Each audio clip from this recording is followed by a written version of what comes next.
ರೇಣುಕಾ ಸ್ವಾಮಿ ಕೊಲೆ ಪ್ರಕರಣದಲ್ಲಿ ಜೈಲು ಪಾಲಾಗಿರುವ ನಟ ದರ್ಶನ್ ಜೈಲಿನಲ್ಲಿಯೂ ಎಡವಟ್ಟು ಮಾಡಿಕೊಂಡಿದ್ದು ಸಹ ಕೈದಿಗಳಿಗೆ ಥಳಿಸಿದ್ದಾರೆ ಎಂದು ವರದಿಯಾಗಿದೆ.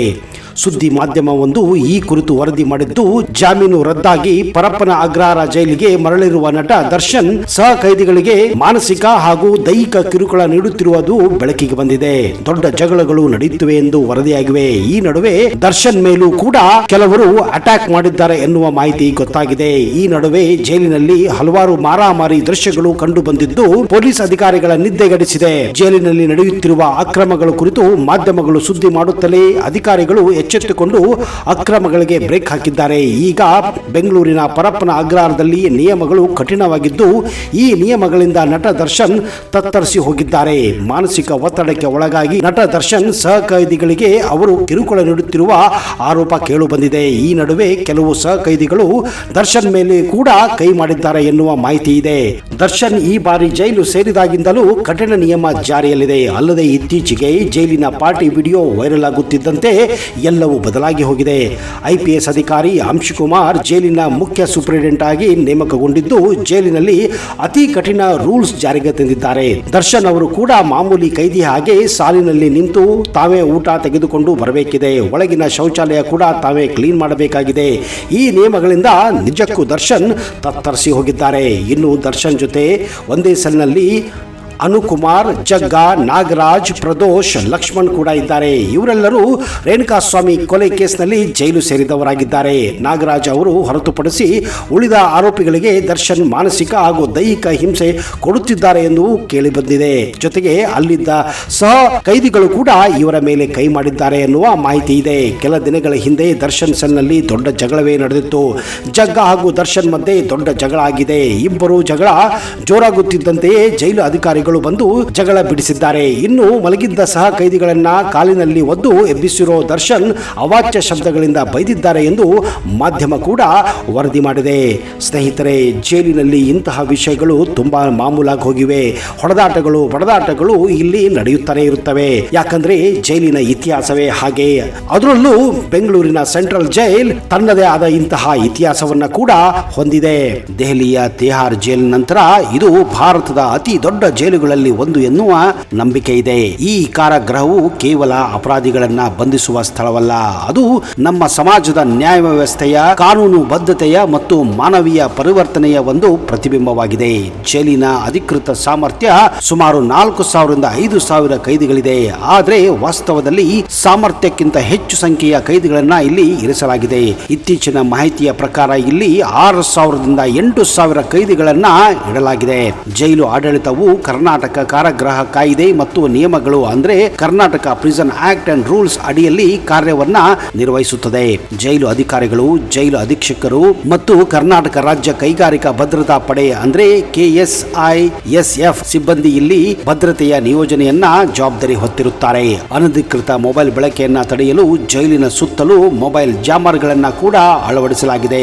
ಆದರೆ ಈಗಲೂ ಕೂಡ ಇಲ್ಲಿಗಲ್ ಆಗಿ ಇಲ್ಲಿ ಹಲವಾರು ಕೈದಿಗಳು ಪೊಲೀಸರಿಂದಲೇ ಫೋನ್ಗಳನ್ನ ಪಡೆದು ಮಾತನಾಡುತ್ತಾರೆ. ಹೈ ಸೆಕ್ಯೂರಿಟಿ ಬ್ಯಾರಕ್ಗಳು ಕೂಡ ಇವೆ.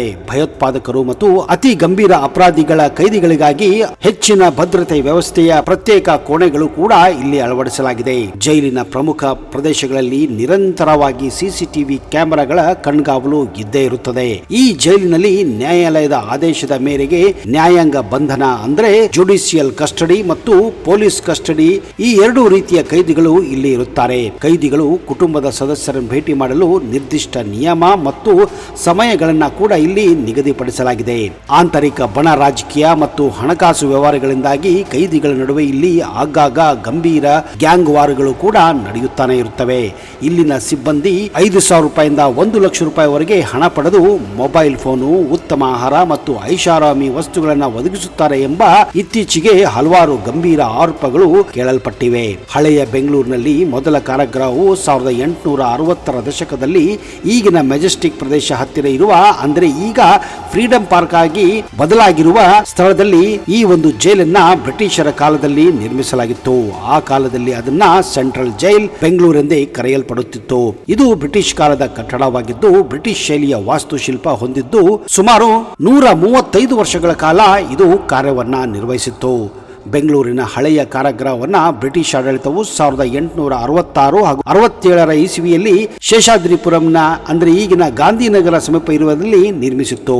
1857ರ ಭಾರತೀಯ ಸ್ವಾತಂತ್ರ್ಯ ಸಂಗ್ರಾಮದ ನಂತರ ಹೆಚ್ಚಿದ ಸ್ವಾತಂತ್ರ್ಯ ಹೋರಾಟಗಾರರನ್ನ ಮತ್ತು ಇತರ ಅಪರಾಧಿಗಳನ್ನ ದೊಡ್ಡ ಪ್ರಮಾಣದಲ್ಲಿ ಇರಿಸಲು ಈ ಜೈಲನ್ನ ಸ್ಥಾಪಿಸಲಾಗಿತ್ತು ಎನ್ನುವ ಇತಿಹಾಸ ಸಾರುತ್ತದೆ. ಈ ಜೈಲು ಪ್ರಸಿದ್ಧ ಪ್ಯಾನಾಪ್ಟಿಕನ್ ಮಾದರಿ ವಿನ್ಯಾಸವನ್ನ ಹೊಂದಿದ್ದು, ಅಂದ್ರೆ ಎಲ್ಲಾ ಕೋಣೆಗಳ ಮೇಲೆ ಕಣ್ಗಾವಲು ಇಡಲು ಅನುಕೂಲವಾಗಂತೆ ಜೈಲಿನ ಮಧ್ಯಭಾಗದಲ್ಲಿ ಎತ್ತರದ ವೀಕ್ಷಣಾ ಗೋಪುರ ಅಂದ್ರೆ ವಾಚ್ ಟವರ್ ಅನ್ನ ಕೂಡ ನಿರ್ಮಾಣ ಮಾಡಲಾಗಿತ್ತು. ಈ ಗೋಪುರವು ಇಂದಿಗೂ ನೀವು ಈಗ ಫ್ರೀಡಂ ಪಾರ್ಕ್ ನಲ್ಲಿ ನೋಡಬಹುದಾಗಿದೆ.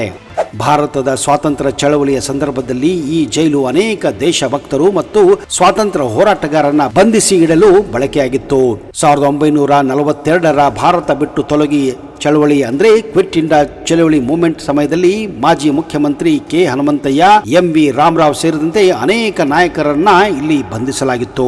1975ರಲ್ಲಿ ಇಂದಿರಾ ಗಾಂಧಿ ಸರ್ಕಾರವು ದೇಶದಲ್ಲಿ ತುರ್ತು ಪರಿಸ್ಥಿತಿ ಅಂದ್ರೆ ಎಮರ್ಜೆನ್ಸಿಯನ್ನ ಘೋಷಿಸಿದಾಗ ಬೆಂಗಳೂರಿನ ಈ ಕೇಂದ್ರ ಕಾರಾಗೃಹ ಐತಿಹಾಸಿಕವಾಗಿ ಮಹತ್ವವನ್ನ ಕೂಡ ಪಡೆದಿತ್ತು.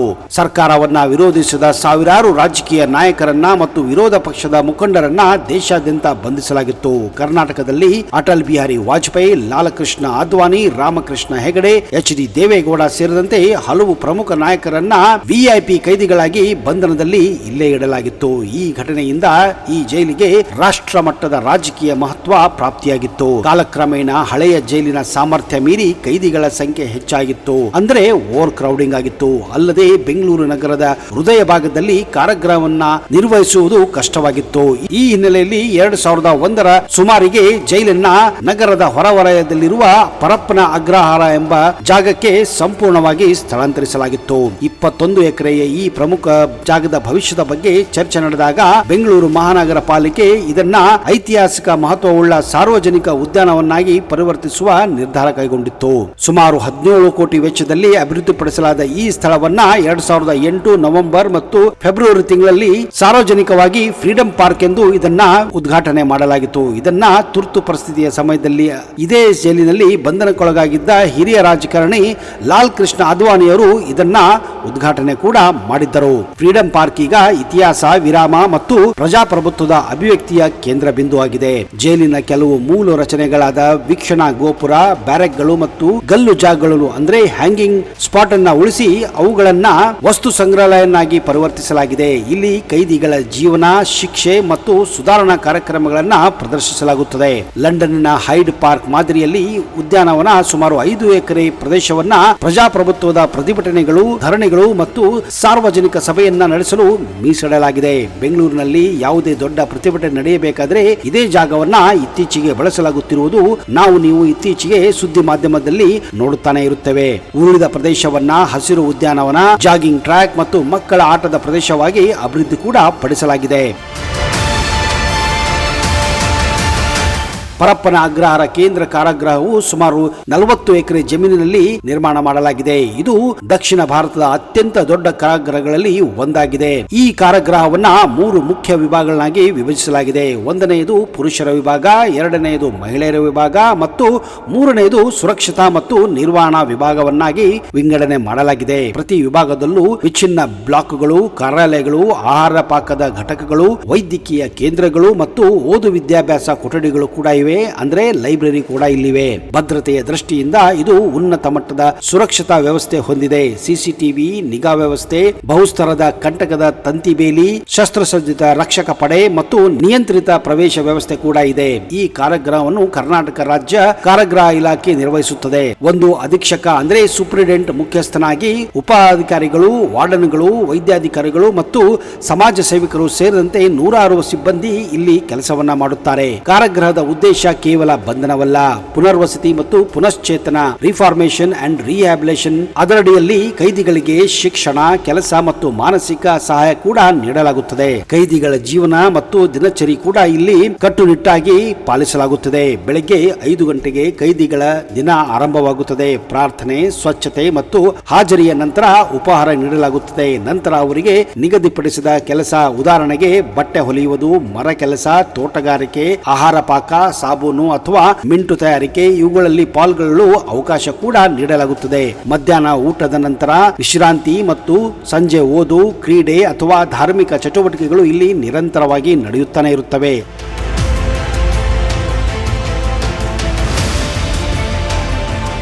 ರಾತ್ರಿ 8 ಗಂಟೆಗೆ ಎಲ್ಲಾ ಬ್ಲಾಕ್ಗಳನ್ನ ಮುಚ್ಚಲಾಗುತ್ತದೆ. ಹೆಚ್ಚಿನ ಕೈದಿಗಳು ತಮ್ಮ ತಪ್ಪುಗಳ ಬಗ್ಗೆ ಆತ್ಮ ಪರಿಶೀಲನೆ ನಡೆಸುತ್ತಾರೆ. ಕೆಲವರು ಧಾರ್ಮಿಕ ಭಾವನೆಗೆ ಮೊರೆ ಹೋಗುತ್ತಾರೆ, ಕೆಲವರು ಶಿಕ್ಷಣ ಮತ್ತು ಕೌಶಲಾಭಿವೃದ್ಧಿ ಮೂಲಕ ಹೊಸ ಜೀವನ ಆರಂಭಿಸಲು ಸಿದ್ಧರಾಗಿರುತ್ತಾರೆ. ಪರಪ್ಪನ ಅಗ್ರಹಾರ ಜೈಲಿನಲ್ಲಿ ಹಲವು ಸಾಮಾಜಿಕ ಮತ್ತು ಶಿಕ್ಷಣ ಕಾರ್ಯಕ್ರಮಗಳು ಕೂಡ ನಡೆಯುತ್ತವೆ. ಉದಾಹರಣೆಗೆ ಇಗ್ನೋ ಮತ್ತು ಕರ್ನಾಟಕ ಓಪನ್ ಯೂನಿವರ್ಸಿಟಿ ಮೂಲಕ ದೂರ ಶಿಕ್ಷಣ ಕೋರ್ಸ್ಗಳನ್ನ ಕೂಡ ಇಲ್ಲಿನ ಕೈದಿಗಳಿಗೆ ನೀಡಲಾಗುತ್ತಿದೆ. ಕಂಪ್ಯೂಟರ್ ತರಬೇತಿಯನ್ನು ಕೊಡಲಾಗುತ್ತಿದೆ. ವೃತ್ತಿಪರ ಕೌಶಲಾಭಿವೃದ್ಧಿ ಅಂದ್ರೆ ಜೋಳಿಗೆ ಹೊಲಿಯುವುದು, ಟೈಲರಿಂಗ್, ಬಾಂಬು ಕ್ರಾಫ್ಟ್ ಅಂದ್ರೆ ಬಿದಿರಿನ ಕೆಲಸ ಇತ್ಯಾದಿಗಳನ್ನ ಇಲ್ಲಿ ಮಾಡಲಾಗುತ್ತದೆ.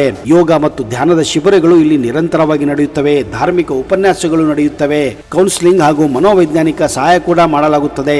ರಿಪಬ್ಲಿಕ್ ಡೇ ಹಾಗೂ ಸ್ವಾತಂತ್ರ್ಯ ದಿನಗಳಂದು ಇಲ್ಲಿ ಕೈದಿಗಳು ನೃತ್ಯ, ನಾಟಕ ಮಾಡುವಂತೆ ಪ್ರೇರೇಪಣೆ ನೀಡಲಾಗುತ್ತದೆ.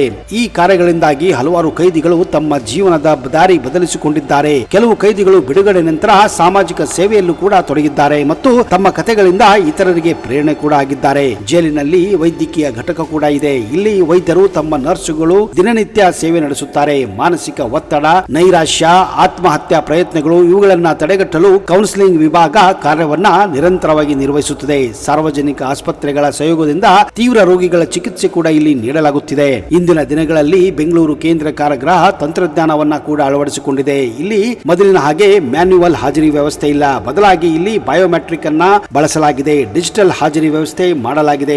ಆನ್ಲೈನ್ ಕೌನ್ಸಿಲಿಂಗ್ ಕೂಡ ನಡೆಯುತ್ತದೆ. ವಿಡಿಯೋ ಕರೆಗಳ ಮೂಲಕ ಕುಟುಂಬದ ಜೊತೆ ವಾರಕ್ಕೊಮ್ಮೆ ನೀವು ಮಾತನಾಡಬಹುದಾಗಿದೆ. ಈ ಕೋರ್ಟ್ ವ್ಯವಸ್ಥೆ ಕೂಡ ಇದೆ. ಅಂದ್ರೆ ಆನ್ಲೈನ್ ಕೋರ್ಟ್ ವ್ಯವಸ್ಥೆ ಕೂಡ ಇತ್ತೀಚೆಗೆ ಮಾಡಲಾಗಿದೆ. ಇವುಗಳಿಂದ ಕೈದಿಗಳ ಹಕ್ಕುಗಳು ಮತ್ತು ಭದ್ರತೆ ಎರಡನ್ನ ಸಮತೋಲನದಲ್ಲಿ ಇಳಿಸಲಾಗಿದೆ. ಆದರೆ ದುರಾದೃಷ್ಟ ಪರಪ್ಪನ ಅಗ್ರಹಾರದಲ್ಲಿ ಇತ್ತೀಚೆಗೆ ಹಲವಾರು ಅನೈತಿಕ ಚಟುವಟಿಕೆಗಳು ಕೂಡ ಕೇಳಿ ಬರುತ್ತಿವೆ. ಗಾಂಜಾ ಮಾರಾಟ, ಸಿಗರೇಟು, ಮದ್ಯಪಾನ, ಮೊಬೈಲ್ ಬಳಕೆ ಇದರಿಂದ ಈಗ ಪರಪ್ಪನ ಅಗ್ರಹಾರ ಒಂದು ನಟೋರಿಯಸ್ ಪ್ರಿಸನ್ ಆಗಿ ಕನ್ವರ್ಟ್ ಆಗಿದೆ. ಅಂದ್ರೆ ಕುಖ್ಯಾತಿ ಕೂಡ ಆಗಿದ್ದರಿಂದ ಈ ಜೈಲು ಈಗ ಭಾರತದಿಂದ ಕುಖ್ಯಾತಿಯನ್ನ ಕೂಡ ಪಡೆದಿದೆ. ಸ್ನೇಹಿತರೆ, ಪರಪ್ಪನ ಅಗ್ರಹಾರ ಜೈಲು ಬಗ್ಗೆ ಈ ಮಾಹಿತಿ ನಿಮಗೆ ಹೇಗೆ ಅನಿಸುತ್ತೆ ಅನ್ನೋದನ್ನ ದಯವಿಟ್ಟು ಕಮೆಂಟ್ ಬಾಕ್ಸ್ ಅಲ್ಲಿ ಹಾಕಿ.